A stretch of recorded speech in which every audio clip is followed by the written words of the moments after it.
Attention, si vous êtes nouvellement marié, la bogicothérapie de ce jour risque de vous choquer, les amis. Eh oui, mais n'est-ce pas nécessaire quand on veut comprendre et avancer?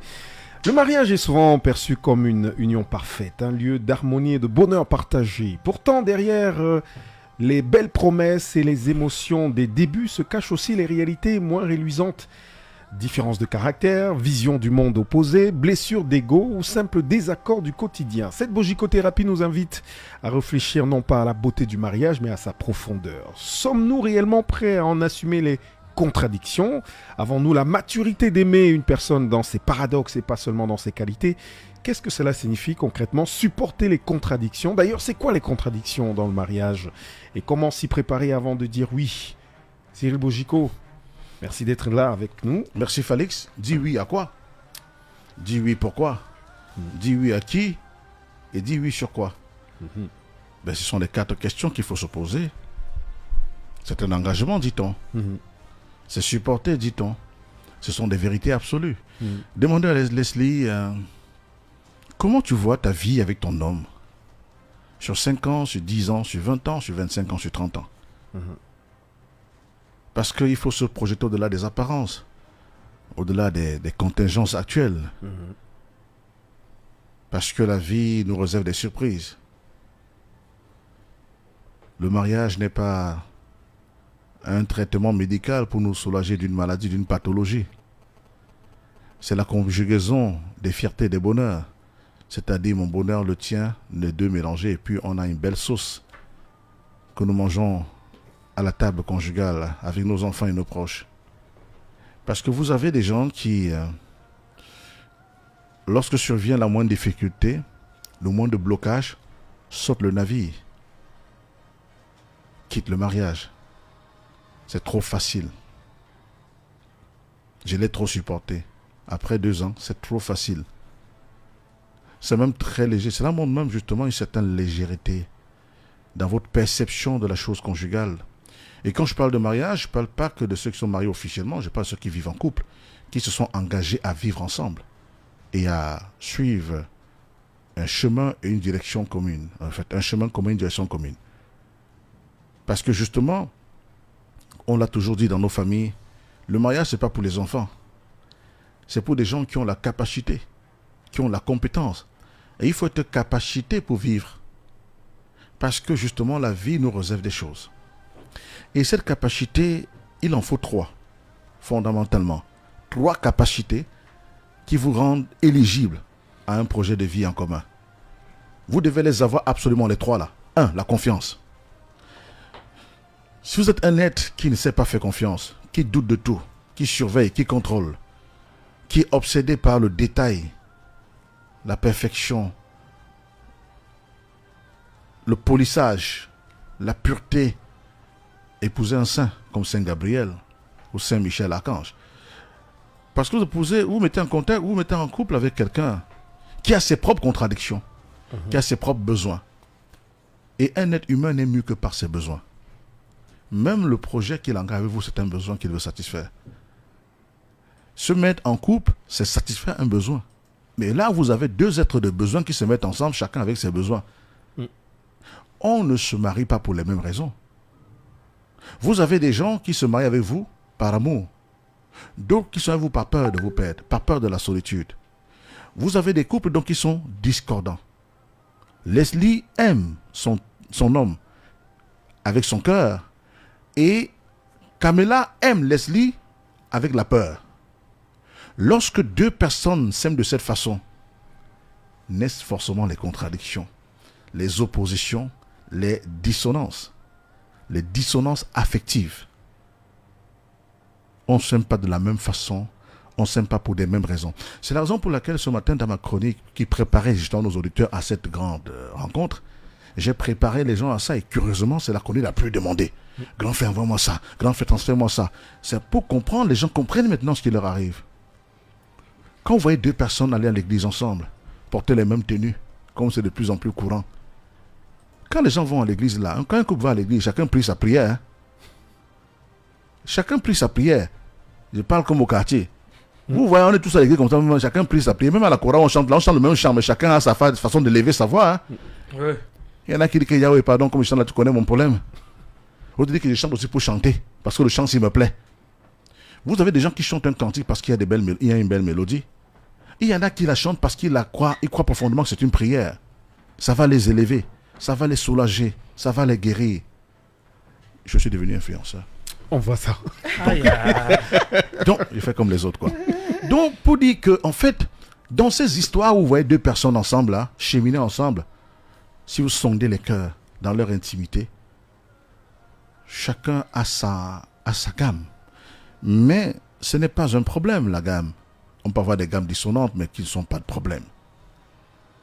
Donc, je l'ai dit il y a un instant que vous avez des couples où l'un aime avec le cœur, l'autre aime avec la peur. La peur de se retrouver seul. Vous sentez que celui-là ou celle-là, je ne sens pas son truc là. Mais la personne est vraie, elle est là. Hein. Elle est dans la relation, elle ne veut pas la lâcher. Elle ne veut pas lâcher la relation, elle est vraiment là. Mais sauf qu'elle n'a pas le même instrument affectif que tu as. Toi, c'est avec le cœur que tu es là. Mais lui, c'est la peur de te perdre. C'est la peur d'être seul. Et lorsque quelqu'un t'aime avec la peur d'être seul, son comportement ne reflète pas l'amour du cœur. C'est le danger permanent. C'est le contrôle absolu. C'est ça la contradiction. Tu dis, mais attends, je lui fais pourtant confiance, moi je ne le surveille pas, mais lui est en train de me contrôler. Mais cher Leslie, celui-là t'aime de la peur, il ne t'aime pas du cœur. Vous voyez la différence? Ça, c'est l'un des... J'ai plus de au moins 30 cas de dissonance affective. Je vais vous donner 30 cas. Je pense seulement un seul cas. Oh, il me surveille trop. Oh, j'étouffe. Oh, je ne peux même plus aller voir mes amis en paix. Oh, je ne peux même plus. Ça, c'est même quelle façon d'aimer quelqu'un. Oui, mais écoute ma chérie, il ne peut pas t'aimer comme tu l'aimes, le pauvre. C'est sa façon à lui de t'aimer. Essaie d'être lucide et de comprendre ça comme ça. Dis-toi, oui, je comprends ton caractère. En fait, je n'apprécie pas ton comportement, mais ça me révèle qui tu es. Et dès que tu as compris que c'est la peur qui guide ses sentiments, tu vas l'encadrer et tu vas le rassurer. Pas le juger, le blâmer et le condamner. C'est trop facile de juger. Lorsque on se met ensemble, la femme recherche quoi? Elle recherche une assurance. L'homme recherche quoi? Il recherche une défense. L'homme cherche une femme qui sera son avocate. Même lorsqu'il a merdé, elle va le défendre. Pas la première à courir chez son père, dire à son père comment son mari est, donc le père de la fille. L'homme n'aime pas les femmes qui accusent et qui récusent. La femme n'aime pas un homme qui la met en insécurité affective et conjugale. Le protecteur, le Rambo, le Francine Gano, le King Kong, le puissant, mon armure, ma cuirasse, ma forteresse. C'est ça qu'une femme recherche. Je me sens protégé, je me sens forte, je me sens soulagé. Lui, je me sens défendu, je me sens entendu, je me sens compris. Lorsque on arrive donc à violer ces principes, des attentes fondamentaux d'une relation, parce qu'on n'a pas eu le temps d'en parler avant, eh bien, naît dans la dissonance, la discorde, et puis peu à peu les cœurs s'éloignent, la distance s'installe, et puis ça. Vous savez, le mariage, c'est l'art de choisir la même personne chaque jour, malgré tout ce qu'on découvre d'elle. C'est l'art de choisir la même personne chaque jour, malgré tout ce qu'on découvre d'elle. C'est facile de partir et de recommencer. Se plaindre, juger, recuser, abandonner. Se plaindre, juger, recuser, abandonner. Changer de partenaire, se plaindre, juger, recuser, abandonner. Aller même chercher maintenant que non, maintenant les Camerounais, je vais chercher maintenant, il me faut le Ivoirien. Même chose, recuser, abandonner. Après on dit maintenant c'est le blanc. Après on tourne en rond. Après on dit tous les hommes sont des menteurs. L'homme c'est sans confiance. Alors que le problème est en nous. Nos propres contradictions sont celles qui sont justement les fondamentaux des contradictions des couples. Parce que chaque être humain a d'abord ses propres contradictions, ses imperfections, ses besoins. L'homme, l'être humain est parfois en conflit avec lui-même. Et même, beaucoup de gens ne se comprennent même pas. Et toi, tu veux le comprendre. Lui, il ne se comprend pas. Oui, c'est ça la vérité. Lui-même, là, il ne se comprend pas. Elle-même, là, il ne se comprend même pas. Toi, tu veux la comprendre. Incroyable. Oui, c'est aimer sans chercher à comprendre. Parfois, c'est aimer sans chercher à comprendre. Parce que l'amour nous libère. Quand tu aimes quelqu'un, c'est d'abord à ton bénéfice. Ne croyez jamais que quand quelqu'un vous aime, ça vous est profitable. Si je t'aime, c'est d'abord à mon profit. C'est mon cœur qui est heureux quand il te voit. C'est pas ton cœur qui est heureux quand je te vois. C'est ça qu'on ne comprend toujours pas. C'est-à-dire qu'il y a des gens qui croient quand il dit, en tout cas, je l'aime même plus, ça me fait quoi? C'est ton cœur qui souffre quand tu me vois. Je ne l'aime plus. Et ça fait quoi? Attends, tu m'aimes plus. Et ça fait quoi? Moi, quand je t'aime, c'est à mon avantage. C'est-à-dire, mon cœur est en joie lorsqu'il te voit. J'ai des frissons quand je te vois. Est-ce que tu ressens ce que je ressens? Non. Mais c'est plutôt moi qui suis content. Donc, laisse-moi t'aimer. C'est cette liberté que nous n'avons pas encore intégrée dans nos façons de vivre avec des gens. En fait, quand tu aimes quelqu'un, c'est toi qui bénéficies de l'amour que tu as pour la personne. Puisque c'est ton cœur qui réagit. Ce sont tes émotions. Ce n'est pas une faveur que aimer tu fais à quelqu'un, l'autre. c'est pas lui rendre service. Hein? Est-ce qu'une femme t'a jamais dit que bon, ok, c'est pas grave, tu m'aimes pas, non, bah, laisse-moi donc t'aimer. Ne m'empêche pas. Mon amour suffit pour nous deux. C'est tout. Voilà. C'est ça, c'est une belle phrase, ça. Je ne veux pas que tu m'aimes. Laisse-moi t'aimer. Parce que moi, quand je t'aime, c'est moi qui me sens heureux. C'est moi qui me sens heureuse. Ne m'empêche pas de t'aimer. Et n'étouffe pas mon cœur, mon cher. Ah oui. On n'a pas trop bien expliqué l'amour aux gens. C'est clair. En tout cas, si Samy, je ne vais plus l'aimer. Et ça va faire quoi? C'est-à-dire qu'en fait, vous voyez comment les gens pensent que comme je t'aime là, donc si j'ai une affection, si j'ai des sentiments pour toi, et toi qui ressens, non, c'est moi qui ressens les vibrations. Il y a des gens qui vous aiment sans que vous le sachiez. Au service, au quartier, dans le voisinage, dans la famille, ils vous aiment. Comme je peux aimer ma cousine, comme je peux aimer mon cousin. Pas d'amour amoureuse, d'un amour affectif, fraternel. Je peux aimer mon frère. Dans ma famille, j'ai de tous mes frères et sœurs, il y a tout mon préféré, ma préférée. Dans chaque famille, vous avez, d'entre vos frères, vos sœurs, celui que vous aimez beaucoup. Quand vous l'aimez, qui est heureux? C'est vous-même. Tu as donc compris. Là où tout le monde a échoué. Peut-être vous n'avez pas oublié qu'on a parlé des 3 capacités. J'étais sur la On confiance. était à la confiance. Et la confiance naît de l'amour. La confiance engendre quoi? Engendre la patience. Bon. On attend, on espère, on endure, on regarde, et on tolère. Confiance, patience, tolérance. Ce sont les 3 compétences nécessaires qui vont vous capaciter à engager une vie avec l'autre. Parce que la confiance ouvre votre esprit à la tolérance ou à la patience. L'un ou l'autre, ça dépend de ce que vous mettez en deuxième position. Mais la confiance, c'est le départ de tout. Si je n'ai pas confiance, je ne serai pas patient. Je ne serai pas tolérant. C'est parce qu'il n'y a pas de confiance qu'il n'y a pas de tolérance. La tolérance, c'est accepter la différence. Ce n'est pas la subir, c'est de l'accepter volontairement. C'est un art et la tolérance, ça se cultive, c'est une compétence. La patience est une compétence. La confiance aussi, dure est-elle, est une compétence. Vous savez, ce que disent les célibataires généralement, c'est qu'ils disent « Je veux quelqu'un qui me comprenne ». Demandez à toutes ces femmes célibataires ou à tous ces hommes célibataires que mais pourquoi tu n'es pas encore marié? Oh, je peux encore trouver quelqu'un qui me comprenne. C'est ça le besoin du célibataire. Moi, j'entends ça tous les jours, même avec mes enfants là. Non, boss, moi, je veux un gars qui me comprenne. Non, moi, je veux une femme qui va me comprendre. Tu as une équation tellement dure à comprendre. Équation à 2 inconnus, à 3 inconnus, à 4 inconnus. C'est comme la mathématique, il y en a qui sont à 5 inconnus. Même quand tu as le premier inconnu, cherche le deuxième, le troisième, ainsi de suite. Les X, X1, X2, X3. Mais une fois qu'ils sont mariés, le discours change. Tu dis, ah, mais Leslie, enfin, tu as trouvé quelqu'un qui te comprenne. J'ai vu ton mariage sur Facebook, j'étais très content. Alors, ça va ton couple? Ah, oui, coach, ça va, mais sauf que vraiment, juste là, c'est que je veux qu'il me laisse respirer un peu. Oui. Ah, voilà donc la contradiction. Dans le célibat, quelqu'un qui me comprenne. Dans le mariage, quelqu'un qui ne m'étouffe pas. On est d'accord? Ok.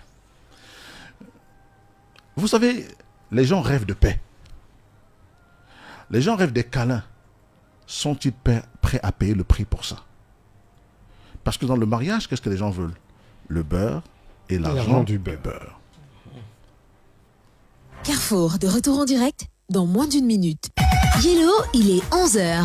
MTN Terralink est maintenant disponible près de chez vous. Internet ultra rapide pour la maison et le bureau. Restez connectés, appelez le 8404.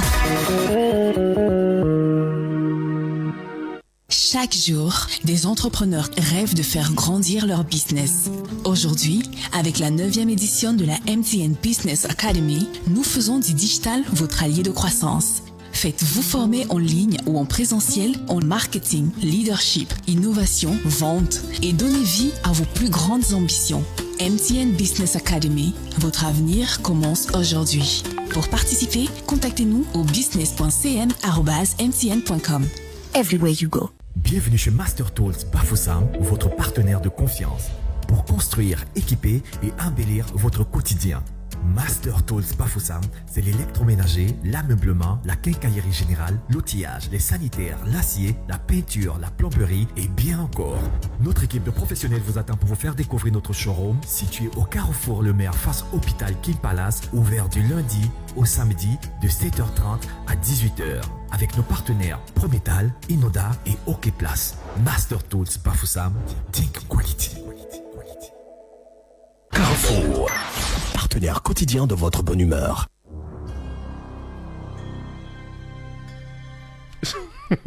Allez, 11h03 sur Radio Balafon, vous écoutez Carrefour et nous sommes dans la bogicothérapie. Comme tous les mercredis, je rappelle à ceux qui nous écoutent, vous pouvez poser des questions à Cyril Bogico, réagir à ce sujet donc sur la page Facebook, le live de l'émission Radio Balafon officiel. Et tout à l'heure, après son déroulé, on reviendra justement donc à vos questions pour essayer de comprendre les contradictions. Voilà, comprendre les contradictions, Cyril Bogico. On disait que les gens veulent le beurre et l'argent du beurre dans le mariage. Oui, parce que regardez le langage qu'on a lorsqu'on est célibataire. Je veux qu'ils me comprennent. Une fois qu'on est marié, je veux qu'ils me laissent respirer. C'est une contradiction. Lorsqu'on n'est pas marié, qu'est-ce qu'on espère? Qu'est-ce qu'on se promet? Parce que là, j'ai parlé d'abord de ce qu'on espère, mais de ce qu'on trouve. Maintenant, qu'est-ce qu'on se promet? Mais qu'est-ce qu'on réalise?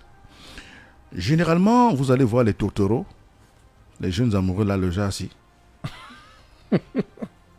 les fleurs de lys là, lorsqu'elles tombent amoureuses et lorsque se dessine déjà le chemin du mariage, ou alors lorsqu'elle veut ouvrir le chemin du mariage, ou lorsqu'il veut, parce qu'il n'y a pas de elle, je parle aussi de il, c'est réciproque pour les deux.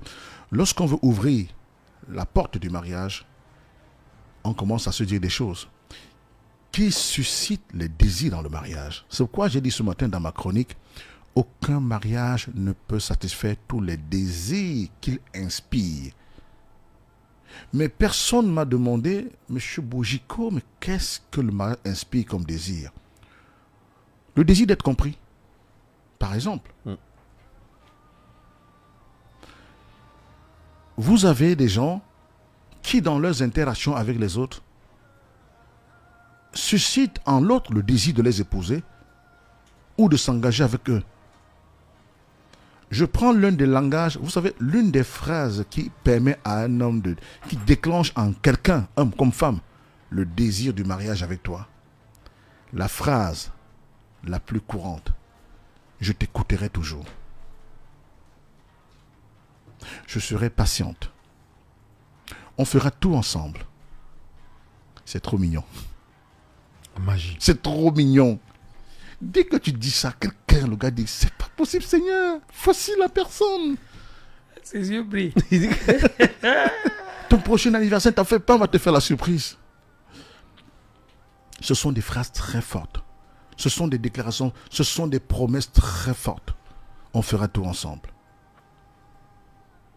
Je n'imagine pas ma vie sans toi. Je serai toujours là pour toi. Je serai toujours là pour toi. Dès que tu entends ça, tu dis, c'est pas possible, Seigneur, j'ai trouvé la personne. Ce sont des petites choses-là qui ouvrent tout de suite, qui déclenchent. Tu viens de susciter en quelqu'un ou en quelqu'une le désir du mariage. Oui. Tu viens de lui faire la promesse de ce que sera votre vie ensemble. Mais sauf qu'une fois qu'on est en couple, je peux citer comme ça au moins 40 phrases qui ont emballé les gens. parfois consciente ou inconsciente, parce que même la pauvre Marie-Agnès, quand elle le dit même, c'est juste, elle est sincère. Mais elle ne sait pas que le gars va commencer à demander que même BK14 et BK13 c'est la même chose. Est-ce que de côté c'est vers Bonamou Sade? Tu es même Bassa d'où là? Hey. Donc on commence à... Tu es Bassa du Mungo ou Bassa de Bafoussam. Donc il commence à chercher. Parce que justement, les paroles sont très fortes. Ce qui nous amène à être ensemble, à construire un couple, c'est souvent des petites déclarations comme ça. Elles sont banales. Tu sais, chérie, je te comprends.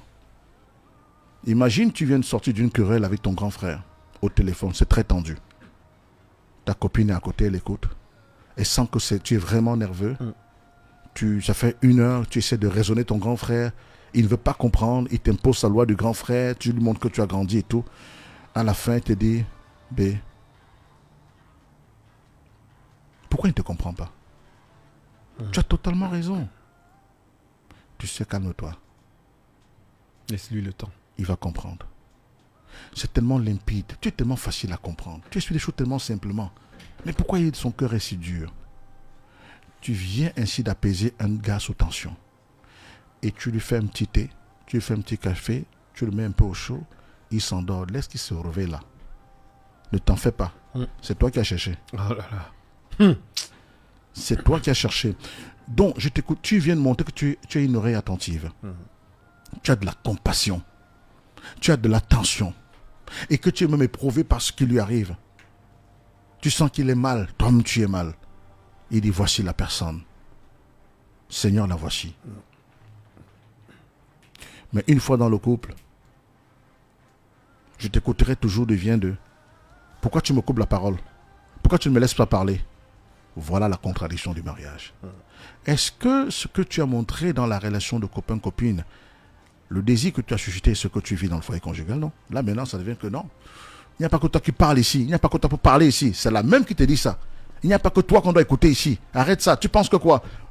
Il n'y a que toi qu'on va écouter ici. Et quand je parle, tu me coupes la parole. Ah, bon Dieu. Ce qui nous a amenés ici n'est pas ce que je suis en train de vivre. Vous avez... Je serai patient, tu sais, ma chérie. Prends ton temps. Cette affaire de bébé, c'est quand tu voudras. Non, je ne te bouscule pas. Je suis venu pour durer, tu vois. Ce qui est à toi et à toi. Je n'ai pas besoin de te bousculer. Allez, fais les choses comme tu les sens, tu vois. Tu déclenches quelque chose en elle. Mais une fois dans le couple, lorsque tu dis que ce n'est pas le moment, tu exploses. Tu t'énerves. Il dit, mais attends, ce type qui était tolérant, c'est quoi? Qu'est-ce qui devient? Contradiction. On n'a rien à faire ensemble si tu ne peux pas me faire l'enfant tout de suite. Voilà. On fera tout ensemble. Ah bon? Ben si. Une fois dans le couple, chacun fait les choses de son côté. Chacun crée son état-major. Chacun crée son gouvernement. Il se replie sur ses amis, elle sur ses copines. Et puis, les deux groupes se regardent en chien de faïence. Les groupes se détestent. Chacun possède son élément, son chevalier. Et puis, le foyer qui devait être un refuge devient un harem. Une arène, pardon. Contradiction. Avant le mariage, il faut le savoir, chacun joue son meilleur rôle, Félix. Chacun joue son meilleur rôle. L'homme romantique cache souvent un homme autoritaire. La femme douce cache sa volonté de s'auto-affirmer et son indépendance. Le jour où le masque tombe, le vrai couple commence là-bas. Quand vos démons se révèlent. Et il est toujours dit, les vrais couples, les bons couples, c'est quand vos démons peuvent jouer ensemble sans se blesser. Quand vos démons peuvent jouer ensemble sans se blesser. Parce que le mariage, c'est l'université de la tolérance, mais sans un diplôme à la fin. Il faut cultiver cette compétence-là. Parce que viendront les contradictions. Leslie rêve d'un couple où elle rentre le soir du travail, elle peut faire la cuisine nue. Son mari est assis au salon, elle fait 3 tours devant lui pour l'allumer. Il regarde la Champions League, ou il regarde Balafon, je ne sais pas. Et puis il s'installe la maman de son... Et puis la maman de son... Et puis un jour, on ne le souhaite pas. Vous avez des couples qui rêvaient de ce petit cocon familial où je suis avec mon gars, vraiment on se livre à tout type d'excès, dans notre appartement au 3e étage, tant qu'on se construit quelque chose. Ou peut-être on a construit une petite maison quelque part à Lundi ou à, c'est pas, en Colvolan ou quelque part là-bas à Santa Barbara ou c'est pas où à Yaoundé là-bas à Biteng, où on vit notre vie calme. On est tranquille avec nos 3-4 enfants, peut-être la dame de ménage. Et peut-être le petit frère de monsieur qui fait ses études pour aller en Italie fréquenter. Tout va bien, non? Mais sauf qu'il y a un scénario qui n'a pas été prévu, c'est-à-dire que l'un des conjoints va perdre un de ses parents. La mort n'a pas été prévue au programme de ce mariage. Il y a la mort d'un des parents et l'autre parent estime qu'il ne peut plus rester au village seul, sans son mari. Donc, ou sans sa femme. Vient rester donc en ville chez son enfant. très bien. La vie change. L'intimité change. Le papa est vieux. Il est veuf. Il a 70 ans. Il ne peut pas vivre au village parce qu'on vous dit qu'au village, il est toujours malade. Depuis que sa femme est décédée. C'est ta belle-mère qui est décédée. Il s'agit de ton beau-père. Il suit ses soins à Yaoundé, où il y a les meilleurs médecins. Il suit ses soins là-bas chez le professeur Essomba, à l'hôpital général de Yaoundé, où il y a les meilleurs spécialistes. Ça fait 6 mois qu'il est là. Ça fait 1 an qu'il est là. Ton rêve a été brisé, non? Oui. Ton idéal a été touché, n'est-ce pas? Parce qu'il y a une présence permanente. C'est même pas qu'il sort le matin et rentre le soir. Et même parfois, toi, la fille, tu dois le conduire à l'hôpital. Parce que ton mari a ses réunions. On t'impose une charge que tu n'avais pas choisie. Contradiction. Peux-tu supporter ça? Il y a des femmes qui estiment que tu n'es pas le seul enfant de ton père. Il peut aussi aller chez ta soeur qui est là-bas, bien merci. Mais c'est ici que tu as choisi de rester, chérie. Tu vois, il est plus à l'aise. Ma soeur est en location, il ne sera pas heureux. C'est un cas émergent qui s'impose à nous. On n'a pas prévu ça. Comment on fait? Non, c'est pas la vie que j'avais prévue. Vraiment, mes copines, c'est pas la vie. Ce monsieur, il est là, en plus, à dialyse et tout ça. 3 jours à l'hôpital par semaine. Je sais pas vraiment, c'est compliqué. Oh non, qu'est-ce que je suis allé foutre chez ce gars, les Bouddhas? Oh non, c'est pas possible. Oh non, non, mais c'est lui, machin. Et quand tu parles de que non, peut-être même comme ça que c'est même son futur successeur, ne fait pas ça. Je fous quoi avec ça? Non, mais j'ai pas. Tu vois comment? Ça, ce sont des choses qui s'imposent dans une relation et qui t'emmènent à revoir tes prévisions et tes projections, contradictions.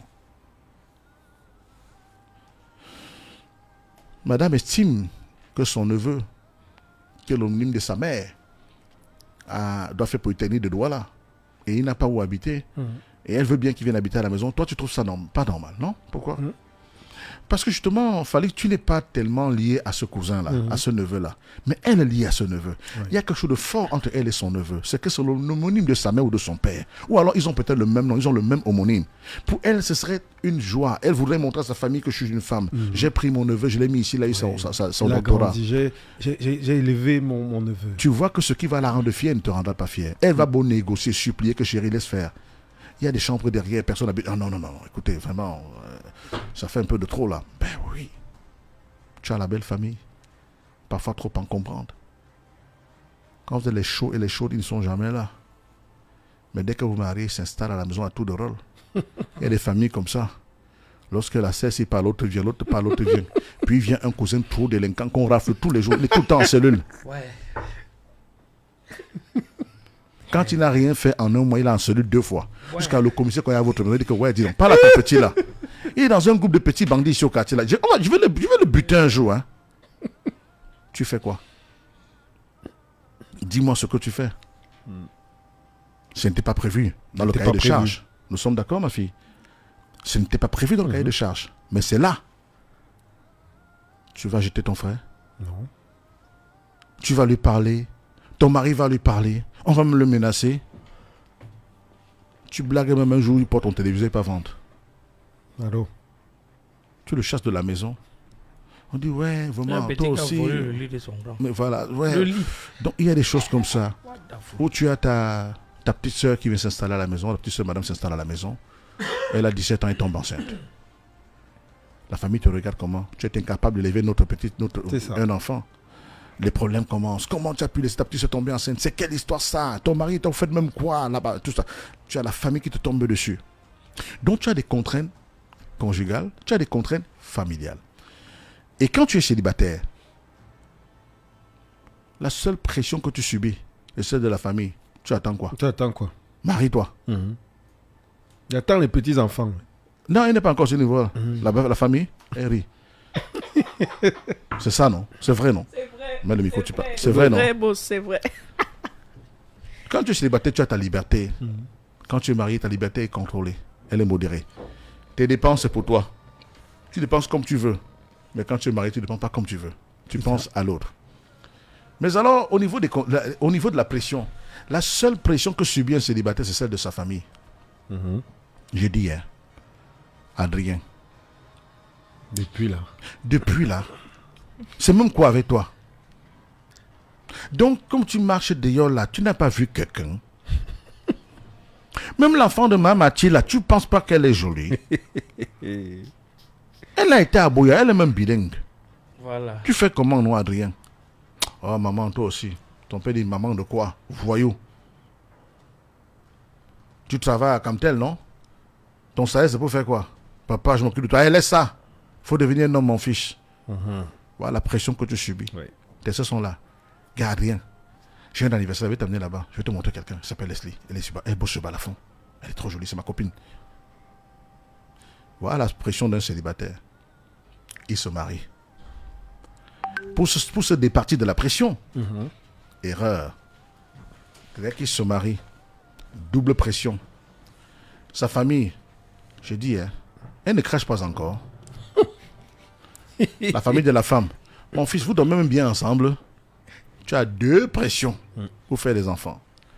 Toi, tu as prévu de faire 3 enfants avec ta femme. C'est ton idéal. Dès que tu as fait 3 enfants, ton père sort là-bas. Adrien, tu as même fait mon homonyme. Tu fais le 4e. La femme dit que, Adrien, moi, tu vois comment le dernier enfant là m'a fait mal au dos. J'ai failli laisser ma vie là-bas. Toi, mon père, je vais faire comment? J'ai oublié de nommer mon père. Dès que tu finis, tu nommes ton père. La mère de Leslie dit, Adrien, donc comme ça, là, nous, on n'existe plus. Donc, c'est chez vous qu'on trouve les noms, les Brandon, tout ça, les Boujiko, comme c'est ton patron. Donc, moi, la mère de ta femme, ouais, maman, ma chérie, ta mère veut l'enfant. Aïe, encore. Pression. 5e enfant. Au-delà de tes prévisions, la pression des 2 familles. Contradiction. Il faut gérer ça. Et après, c'est un oncle qui dit que, mais tu sais que j'étais... Quand tu es venu au monde, j'ai moi qui ai accompagné ton père à l'hôpital. Même ta mère, ton père n'était même pas là. Ah oui, c'est ça, ma mémoire. Je t'ai accompagné ta mère à l'hôpital. Mais qu'est-ce que tu penses que moi? Donc toi, tu penses que je ne suis pas un être humain? Et tu as des pressions. La rentrée scolaire, la pression des 2 côtés. Ton mari donne quoi? Ton mari ne peut pas contribuer pour les enfants, pour tes petits frères qui sont à la maison. Dis à ton mari de faire quelque chose pour nous. Et j'ai appris qu'il a eu une promotion. De toutes parts, tu as la pression. La société te met la pression. La femme te met la pression. Les enfants te mettent la pression. Les 2 familles te mettent la pression. Tu t'appelles Adrien. 5 pressions. Tu craques, tu n'es plus plus la même personne. L'attention diminue. La romance diminue. T'es plus le chou. Elle, ta femme, ne sait plus que tu es devenu mécanique. Il faut gérer maintenant les pressions, les contradictions. Tu n'as plus le temps d'aimer librement ta femme parce que tu es sous contrainte, sous contradiction régulière. Tu es devenu un responsable que tout le monde respecte. Tu veux pas gâter ton nom, tu veux tenir ton rang, tu veux te faire plaisir à ta femme, sa famille, ta famille à toi. Tu es le pourvoyeur de tout. Ça devient difficile. Et elle te sent distant. Elle te sent mécanique. Elle sent que tu n'es plus le chaud romantique. Tu n'apportes plus, tu n'amènes plus à Santa Lucia. Tu ne offres plus des chocolats parce que tu as remplacé le chocolat par les médicaments des parents qui sont malades. Tu as remplacé les fleurs par les larmes que tu essuies de ta soeur qui vient de perdre son mari. Tu dois être au chevet de ci. Entre-temps, en entreprise, tu dois gagner, tu es en promotion. On t'a nommé directeur ou sous-directeur.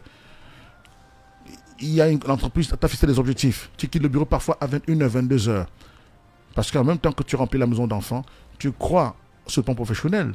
Il faut maintenant ménager ta vie familiale et ta vie professionnelle. Le chef te demande d'objectifs, il faut les atteindre. Tu quittes le bureau parfois à 22h. Tu reçois 400, 500 mails par jour. Il faut répondre à tous ces mails. Parce qu'en tant que directeur, tu réponds par un mail, tu bloques tout le système. Tu rentres à la maison et le travail, madame se fâche. Et t'attends au canapé avec sa nuisette, tu t'occupes pas d'elle. Tu es dans la chambre sur le téléphone. Elle dit, c'est quoi cette histoire? Ou un pantalon de jean. Tu as le laptop à la maison et trouve que c'est un problème. Tu dis, madame, c'est de ça que nous vivons dans cette maison. Elle dit, c'est pas ça que j'ai épousé, mon cher. J'ai épousé un homme. Par un esclave du travail. Et là, les problèmes commencent. Contradiction. À ce moment, comment tu lui parles? Est-ce que tu le comprends? Est-ce que tu la comprends? Quand on l'a nommé directeur, tu lui as porté la fleur. Tu as invité tes amis pour dire que mon gars est devenu bâton. C'est un homme qui a accepté une fonction avec toutes ses responsabilités. Ce qui va forcément effriter votre élan amoureux. Comment tu fais? Au jour au lendemain, il perd son emploi. Il n'est plus le même. Il désespère. Comment tu fais? Ou il tombe malade. Il développe une maladie dont le traitement sera très long. Tu dois laisser ta salle de gym, laisser ta chorale, sauver seulement ton boulot pour lui faire ses médicaments tous les soirs, pour l'accompagner à l'hôpital, parce que tu es sa femme, parce que tu es son mari. Comment tu fais? Quand on dit qu'on se marie pour le meilleur et pour le pire, c'est pour dire, est-ce que tu vas accepter les contradictions du mariage? Quand tu ouvres ta bouche pour dire oui, oui, c'est le pire là, c'est quoi? Il n'y a quoi dans le pire? Tu es pressé de faire le tour d'honneur. Boujuko, c'est mon impresario. Et puis? Et puis quoi? Au lendemain de la fête, au lendemain de la célébration, qu'est-ce qui se joue? Il se joue la vraie vie. Vous entrez dans le réel, dans votre vie réelle. Elle vous rattrape, elle est là. Celle où les masques tombent, où les illusions s'effritent, où les rêves s'envolent, où la vérité se conjugue à la réalité et vous possède. Vous êtes là-dedans. C'est la vie réelle. Il faut la gérer. Ça demande de la maturité. Si tu n'as pas de confiance en ton couple, ça se gâte. Tu n'as pas de tolérance, ça se gâte. Tu n'es pas patient, ça se gâte. C'est ça dans les contradictions du mariage. Ce n'est pas toujours rose. C'est 80% de contraintes, 20% de grands moments, 20% seulement. Tous les grands couples que tu vois là vous diront que nous passons 80% du temps à résoudre nos problèmes, ou à les éviter, ou à les empêcher, ou à les surmonter. 20% de temps à dire tu es belle. Les compliments se font de plus en plus rares. L'attention aussi. Tu commences à douter. Ne suis-je plus aussi belle? J'ai vu des femmes aller en salle de sport, croyant que c'est le poids là qui a fait que le gars ne les aime plus. Elle n'a pas compris la réalité des choses. Ce n'est pas le poids qui est le problème. C'est le poids de la vie qu'il subit qui devient un problème. Et quand il te regarde dans les yeux, et quand ton mari te jette un regard quand il rentre le soir, il ne perçoit pas. Dans ton regard, il cherche de l'aide. De l'aide. Mais l'homme ne peut pas te dire je veux de l'aide. C'est difficile qu'il te dise ça. Quand tu lui poses la question, il répond difficilement ou il se tait. C'est qu'il n'a pas de réponse. Il sait que tu as raison. Il ne sait pas quoi, il sait quoi te dire. Et tu trouves son silence comme le mépris et tu hausses le ton. Tu l'enfonces. Il te regarde. Tu hausses encore le ton, là il essaie de se défendre. Il te lance une phrase pour te dire stop, tu exploses. Et là tu le perds. L'aide qu'il recherchait se transforme en véritable cauchemar. La femme qui subit le poids de la vie, quand elle te tend la main, ne la repousse pas. Elle veut s'accrocher à quelqu'un en qui elle a confiance, qu'elle aime, c'est toi. Quand elle te tend la main, tu prends. Et prends sa main, tu verras à quel point cette main est fragile. Tu verras à quel point elle a des choses qu'elle ne veut pas te dire pour ne pas te blesser. Ce n'est pas qu'elle te ment. Ce n'est pas qu'elle te cache. C'est qu'elle te protège. Elle te préserve. Elle t'aime tellement pour te blesser. Elle préfère subir parce qu'elle sait que ça passera. Mais elle cherche cette énergie qui va la tenir. Elle te tend la main. Juste pour dire, tiens, pour que je ne tombe pas. Dans le regard de ton mari, il demande de l'aide. Dans la main tendue de ta femme, elle cherche un secours. Il faut avoir donc la lucidité de comprendre chaque chose, même chaque tension, même chaque émotion, même parfois certaines insultes dans le couple, traduisent un besoin d'aide. Parfois, quelqu'un qui cherche de l'aide devient désagréable. Invivable. Il y a un gars qui est arrivé ici, il voulait me tuer. Et c'était pas de la blague. Les gens racontaient tout sur Facebook, ils ne connaissent pas la réalité. Il est vraiment violent. Et s'il m'avait trouvé le jour-là, il m'aurait fait quelque chose. Ouais. Parce que même devant les policiers, il a menacé. Il a juré que dès qu'il sort de prison, il va venir me tuer. Et il va venir avec les gants. Mais qu'est-ce que j'ai fait? J'ai demandé qu'on le place dans un hôpital psychiatrique et je vais gérer les factures. Il a besoin d'aide. Parce lui et moi, on ne s'est jamais vu. Lui et moi, on n'a pas de problème. Je n'ai pas en ce moment, il n'y a pas quelqu'un qui peut me menacer de mort parce que je ne suis pas dans les conflits.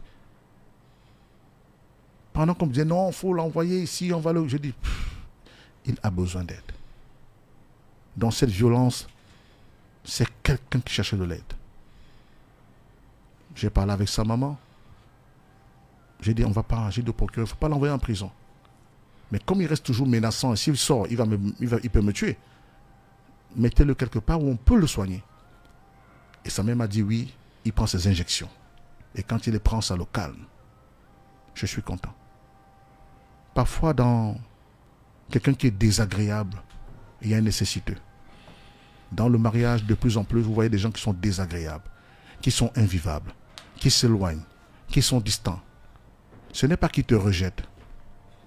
C'est que parfois, il ne veut pas t'embarrasser avec ce qu'il subit. Tout ce qu'il demande, c'est de l'aide. Mais il le manifeste chacun à sa façon, chacune à sa façon. Il faut donc avoir la lucidité d'aller au-delà de ce que tu vois et essayer de comprendre. Et c'est pourquoi, ça demande de la patience. C'est pourquoi je dis, tu lui diras, je ne suis pas d'accord avec ce que tu fais, mais je comprends ce que tu vis. Accepte qu'on puisse en parler, que je puisse t'aider si nécessaire. Ah, je veux pas que tu m'aides, tu vas m'aider quoi, j'ai pas de problème. C'est ça donc, voilà donc la réaction des gens qui ont vraiment des problèmes. Le déni. Si on va demander que, mais qu'est-ce que tu vois que j'ai un problème? Tu penses que j'ai un problème? Ça peut être quoi à ton avis? Il dit, ah, j'ai pas de problème, pas besoin que tu m'aides. Pourquoi tu me donnes pas de leçon? Je suis pas ton enfant. Voilà donc un gars qui est vraiment en difficulté.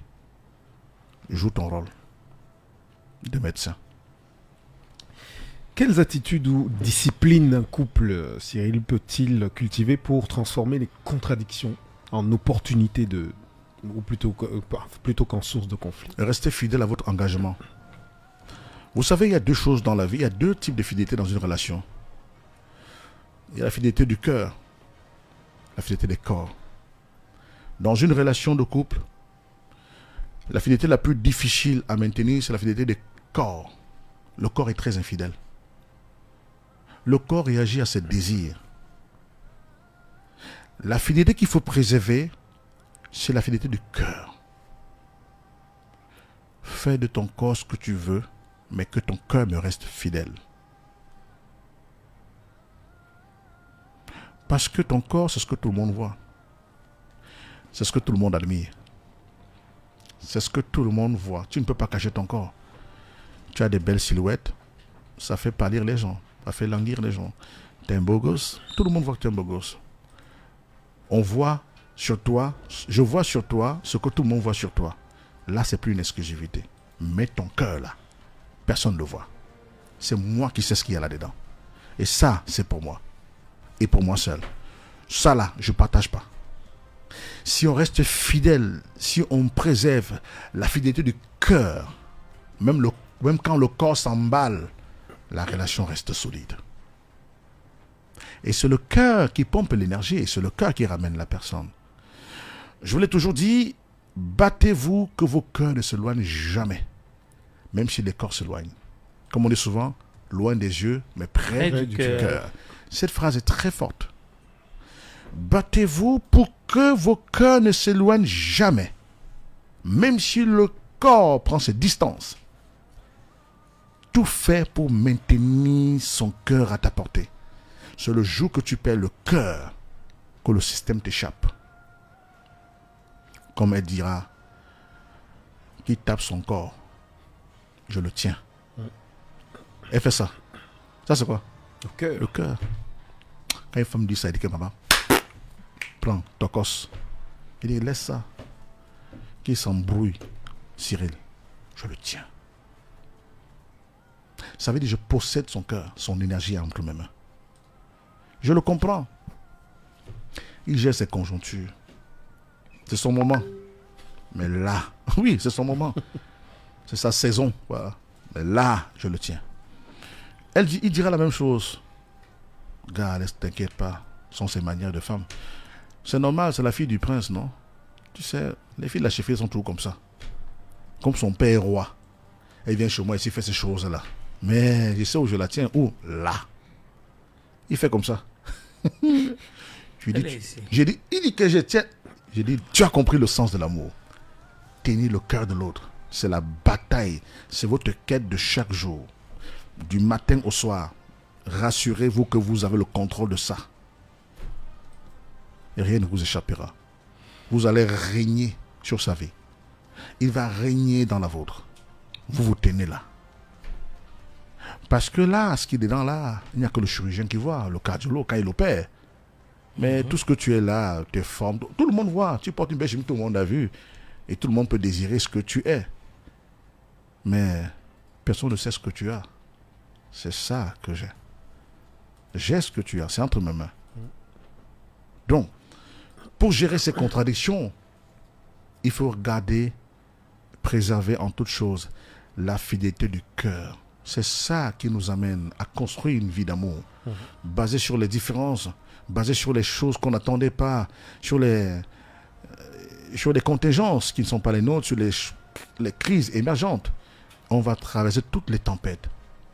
Un couple qui se brise sans rompre, un couple qui se déchire sans s'effriter, c'est un couple qui a consolidé la fidélité du cœur. Tant que nos cœurs sont intacts, nos corps peuvent se déchirer, ils vont finir par se reconstruire, parce que c'est le cœur qui est l'énergie. Donc, faites tout dans la vie, mais ne heurtez jamais le cœur de l'autre. Tu touches la personne au cœur, même l'ONU ne va pas régler l'affaire là. Il dit même l'ONU, parce que le cœur, c'est l'énergie. Donc, comment faire donc pour gérer les contradictions? C'est que tant que nos cœurs sont en phase, nos différences ne créent pas la distance. Est-ce qu'il y a une question de génération, de valeur ou d'attente? Parce que pourquoi beaucoup de couples modernes semblent moins capables de supporter ou de gérer ces contradictions? Parce que justement, ces couples-là souffrent de pas mal de choses. On n'a pas pris assez jeune l'écoute active. C'est-à-dire savoir écouter sans juger. On ne leur a pas appris ça. Ce sont des gens qui vivent la vie de Facebook. C'est-à-dire qu'en fait, on les montre des télé-réalités, ils regardent les télé-novelas, qui sont des mises en scène. Dans la vraie vie, est-ce que ces acteurs vivent la vie là? C'est un peu trop sublimé, c'est un peu trop irréel. J'aime mieux encore les séries de Mitumba, qui sont nos réalités quotidiennes, foyer polygamique et tout ça, des valeurs, ce sont nos réalités. Mais quand vous regardez les novelas, vous pensez que vous pouvez appliquer ça? Comment vous pouvez... C'est même quel genre de projection ça? On nous a abrutis en nous enseignant la prise de la Bastille, on nous apprend comment on a fait pour construire marché Sandaga, ou un peu comment Munemba est devenu, ainsi de suite. On ne connaît pas l'histoire de Limbé, de Victoria, on connaît seulement les histoires de tant de choses. Il y a eu la guerre mondiale, il y a eu la première guerre mondiale, mais il y a eu la guerre d'indépendance du Cameroun, qui n'est pas enseignée. C'est ça le problème aujourd'hui, c'est que nous avons des enfants extravertis. Et je vous dis que la génération la dangereuse, là, c'est né après 95. Hein. 2000 alors, c'est grave. Génération Z, eux là. Catastrophe. Oh là là là là.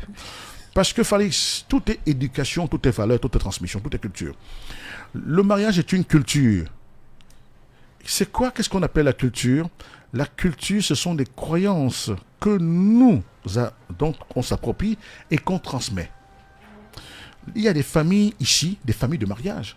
Il y a des familles où on vous a moulé depuis l'âge de 7 ans à devenir des hommes et des femmes de foyer.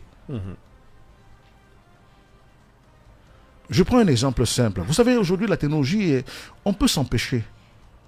Les jeunes croient, les parents aujourd'hui, certains parents ont cru que pour mieux occuper l'enfant, il faut lui donner les téléphones portables. Mais non. Je préfère que mon enfant aille dehors, chez les voisins, se promener, même pour faire le ndoc. C'est encore passable. Parce que vous donnez un téléphone portable, une connexion, il s'évade. Il se retrouve en Ukraine, en Russie, en Australie, en France. Ah oui, il s'évade. Et quand et 2 heures de temps après, quand il te revient, c'est plus la même personne. Mais il vient de faire le tour du monde. Qu'est-ce que ça lui a mis dans la tête? Qu'est-ce qu'il a vu sur Internet? Ça devient ce à quoi il va croire. Ouais. Ça devient sa culture.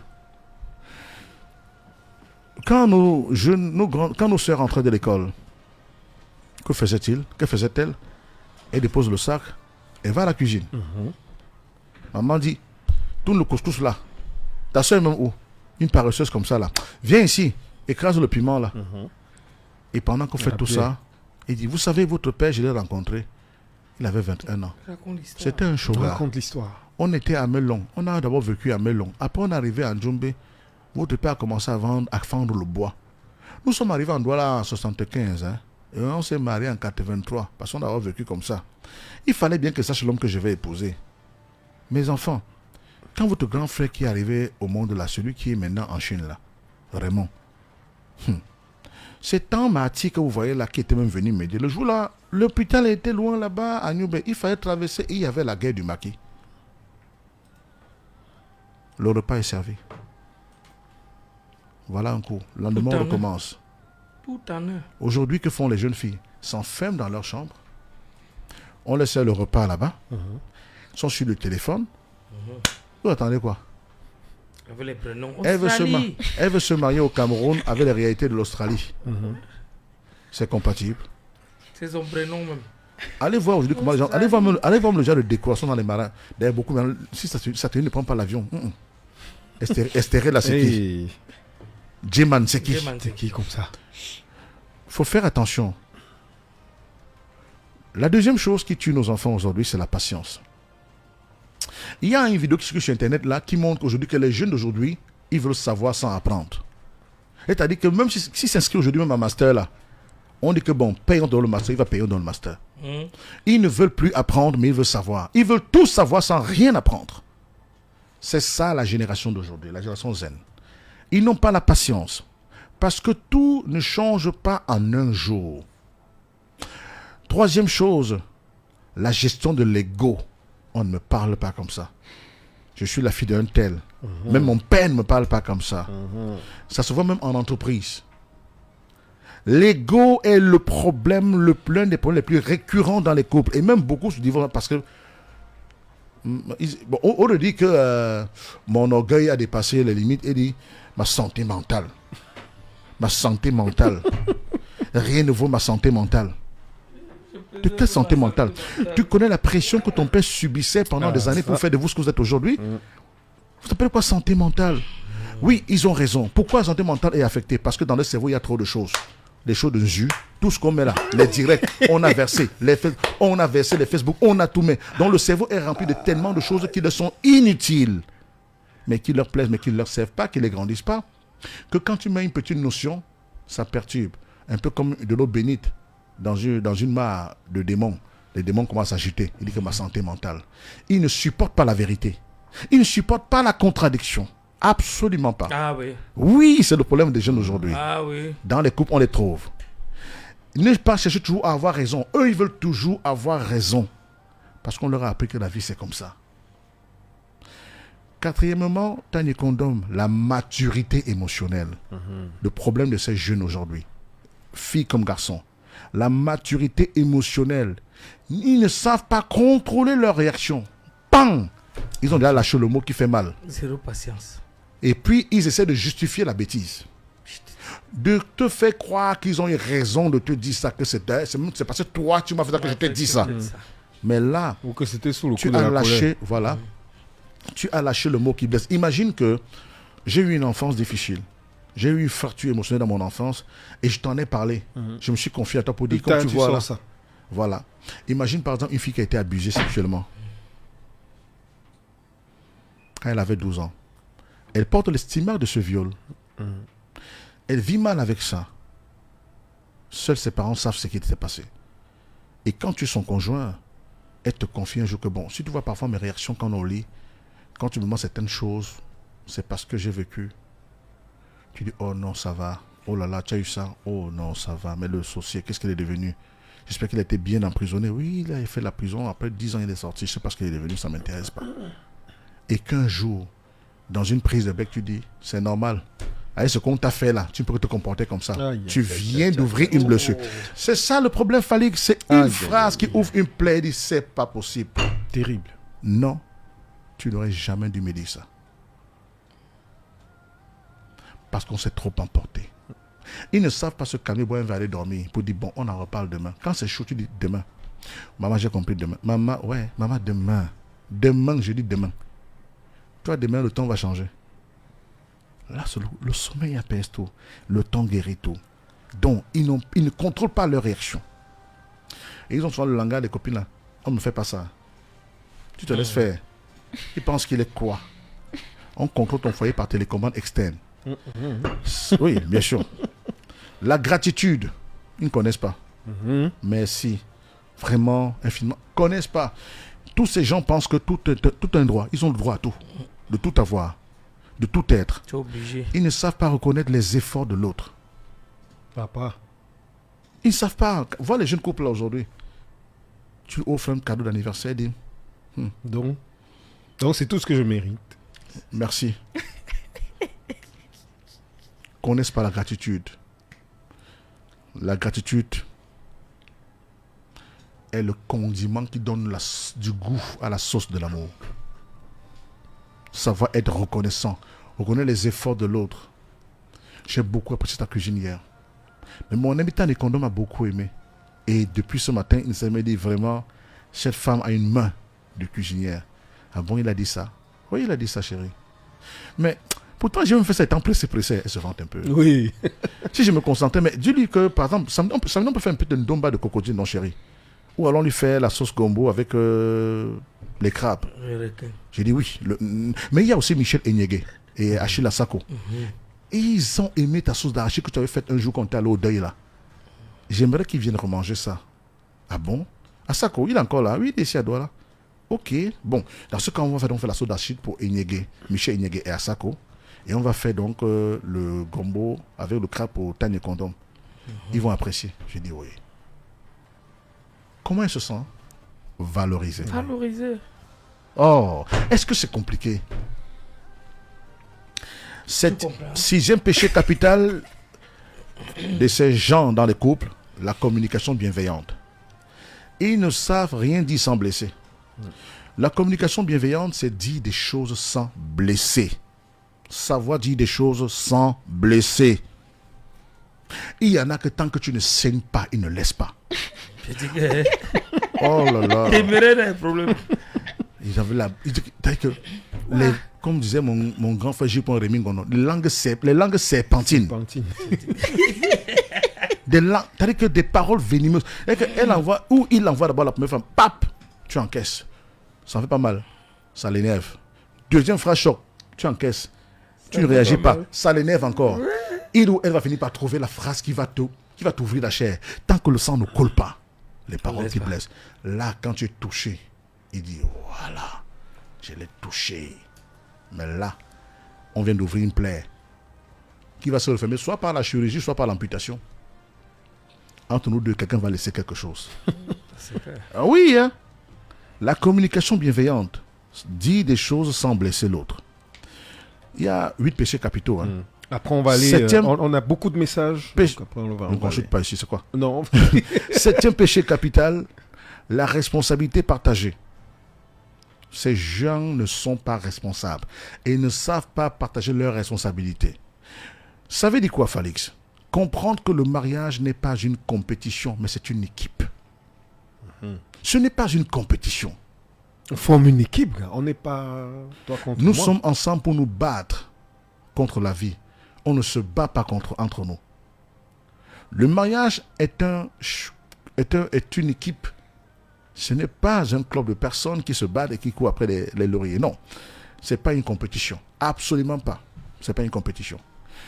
8e péché capital des couples qui ne savent pas gérer les contradictions, la spiritualité. Pas forcément religieuse, non, absolument pas. Mais une élévation intérieure qui protège les excès, qui nous protège des excès de l'orgueil. Avoir l'humilité, avoir la maturité, avoir la modestie. Et la sincérité de reconnaître que l'autre aussi a droit à la dignité. C'est tout. Ah oui. C'est tout. Que l'autre a droit à un peu de dignité. Traiter l'autre avec dignité, sans excès, sans rabaisser, sans humilier, sans insulter, sans blesser. Et même si une soupape lâche, vite la refermer. J'ai eu tort de dire ça, chérie. Ne prends pas ça mal. Je n'ai pas... à un moment donné, je me suis perdu. Comme tu parlais pas, bon, voilà, c'est parti, mais c'est pas ce que je pense. Calme-la. J'ai dit ça parce que tu as. J'ai dit ça parce que tu as. C'est de la maladresse. Donc, en tout cas, je voulais dire pour conclure sur cette partie que, chers amis, on reste ensemble parce qu'on s'aime. Pas forcément. Ce n'est pas l'amour qui fait qu'on reste ensemble. Vous me direz, c'est fou. Mais pourquoi on reste donc ensemble? On reste ensemble parce qu'on sait s'aimer dans la difficulté. Et on pense que seul l'amour nous aide à surmonter chaque difficulté. Sunshine Negou qui écrit sur la page Facebook, toujours une masterclass de vous écouter, tonton Cyril. On ne saurait comment vous remercier pour tout ce que vous faites. Non, je viens avec votre vin à la fin de l'émission. Alors. Ça, c'est Sunshine Negou. Et oui, il y a des cadeaux qui tombent. Il y en a eu avant l'émission. Ousmane Goni qui dit « Je suis profondément touché par son discours et merci, président ». Jean-Narcisse Kwambe qui dit bonjour à vous, voilà ma voisine qui vient de me dire qu'elle fera tout pour moi, pardon, laissez comme ça. Wow, Papa Bojiko, heureuse est votre femme, ton impact est visible sur mon mari, merci. C'est Valencia Astrid qui l'écrit. Ah, ça c'est beau ça. Ouais. Alain Deutsch, est-ce qu'ils sont prêts à apprendre pour mieux gérer leur mariage? Merci pour ces précieux conseils. Rosinda Rolgako qui dit bonjour boss, vérité absolue. Et puis Robles Ananken, Monsieur Cyril, je vous propose que vous créiez une école pour enseigner à nous les jeunes le sexe confondu, les jeunes de sexe confondu, et qu'on se marie entre nous après là. Ça va beaucoup aider les jeunes. Bon, peut-être qu'il voulait dire, voilà, pour éduquer au mariage et tout cela. Autre réaction, Willy Bataka. Ouais, tonton Cyril, tu connais trop mon histoire. Ma famille m'a mis la pression pour l'enfant et maintenant ils me menacent en disant qu'ils vont m'organiser un mariage surprise. Combien les anniversaires surprises? Ça, là, j'adore ça, c'est super. C'est incroyable. Alors, maintenant, il y a les mariages surprises. Oui. On a fini les anniversaires surprises, maintenant c'est les mariages surprises. C'est très fort ça. J'aimerais être là. J'aimerais vraiment venir là. Le maître trouve Daniel Soso. Le maître trouve au bureau avec l'alliance. Et ta fiancée. Oui. Et qu'on a publié les bancs avant, à ton insu. À ton insu. Incroyable. Daniel Soso dit on doit vraiment prier pour Adrien. Bon, tu vois l'exemple que tu as pris tout à l'heure. Les pressions là peuvent stresser et bloquer tout. Quand tu vois souvent un gars au bureau à 22h, il ne veut pas rentrer là. Vous croyez qu'il fuit la maison? Pourquoi?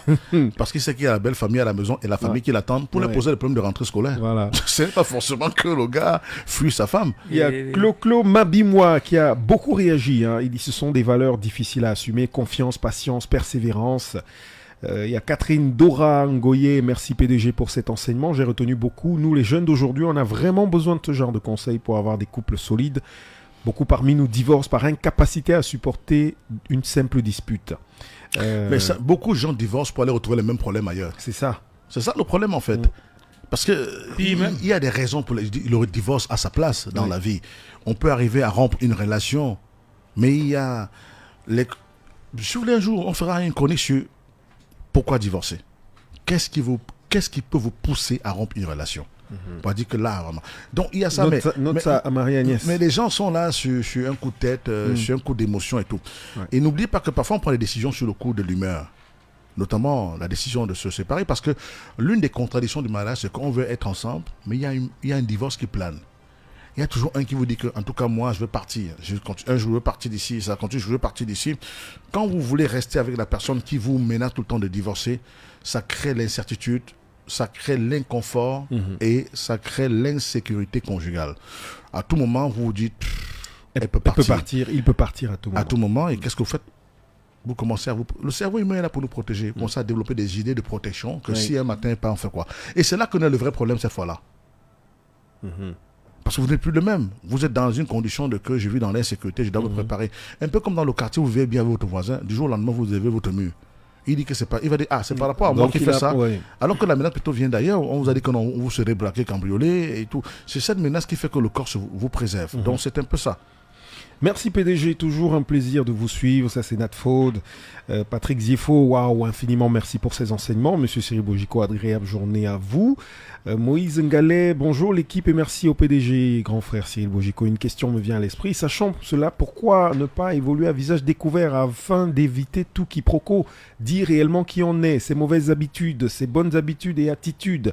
Aussi, le niveau de contrainte ne doit-il pas faire projet d'une discussion préalable avant tout engagement? Merci pour ces enseignements. Alors, il y a Hilary Joya qui me lave là.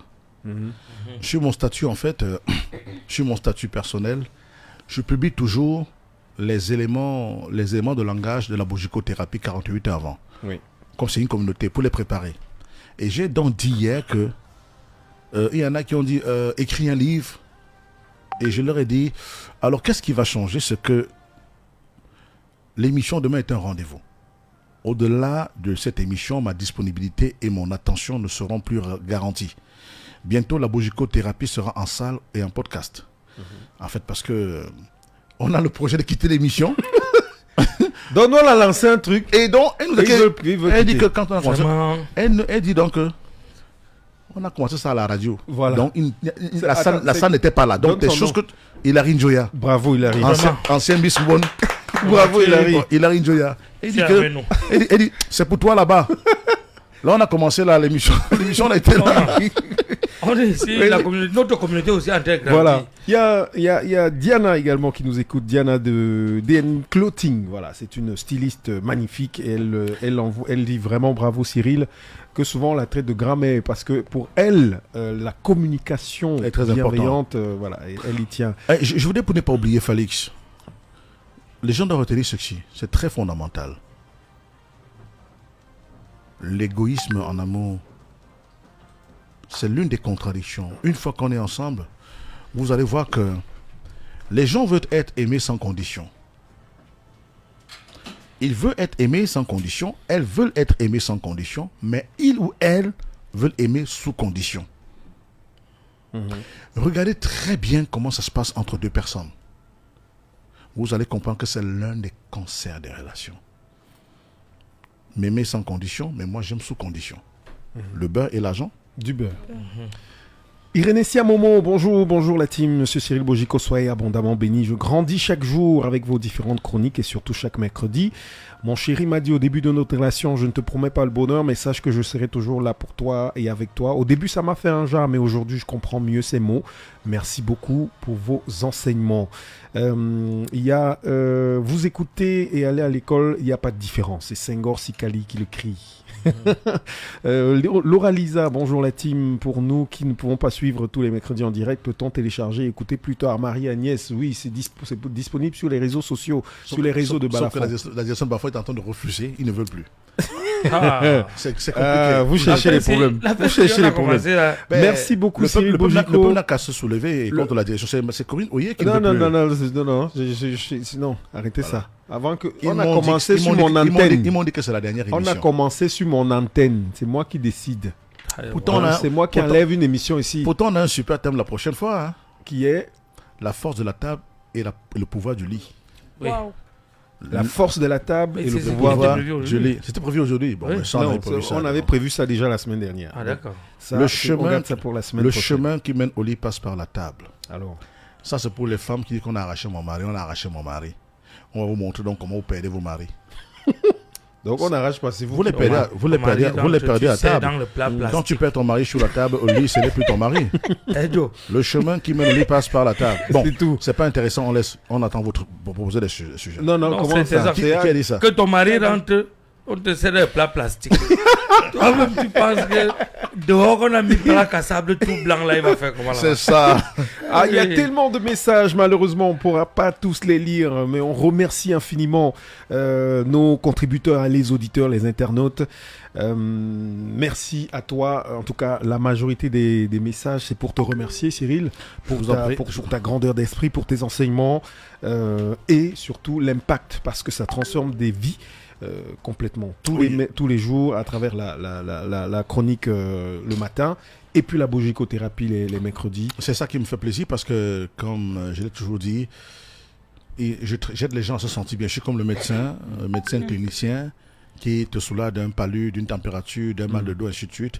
J'essaie de soigner un peu les âmes à ma façon. Je n'ai pas toute la science, j'apprends aussi. Je lis beaucoup, j'ai aussi des grands maîtres, j'ai des maîtres qui me forment notamment sur les fréquences vibratoires, j'ai des psychologues avec qui je cause beaucoup, je lis beaucoup de livres, je fais beaucoup de recherches aussi et j'essaie un peu de comprendre notre société, ses phénomènes. Je suis en contact avec les gens depuis 30 ans quand même.